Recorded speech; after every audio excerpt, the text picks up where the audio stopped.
Welcome back. This is Alan from Enter by the Door with another reading from Lettie Cowman's Streams in the Desert. Today's reading is for November 26th. Upper Springs. And Caleb said unto her, What wouldest thou?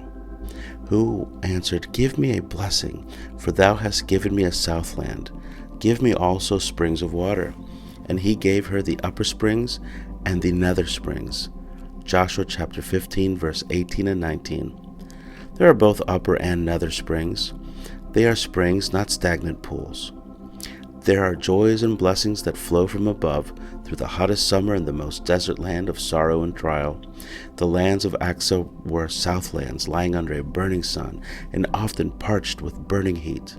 But from the hills came the unfailing springs that cooled, refreshed, and fertilized all the land.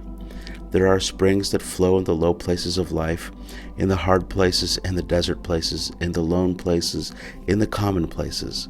And no matter what may be our situation, we can always find these upper springs. Abraham found them amid the hills of Canaan. Moses found them among the rocks of Midian.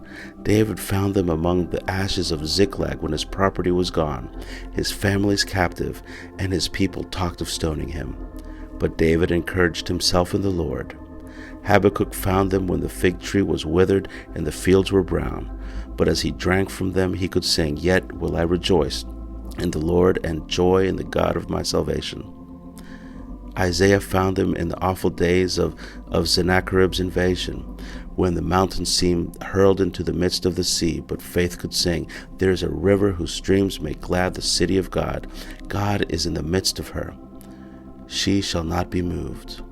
The martyrs found them amid the flames, and reformers amid their foes and conflicts. We can find them all the year if we have the Comforter in our hearts and have learned to say with David, All my springs are in thee. How many and how precious these springs, and how much more there is to be possessed of God's own fullness.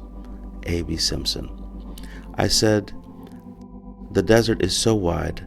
I said, The desert is so bare. What springs to quench my thirst are there? Whence shall I from the tempest hide? I said, The desert is so lone.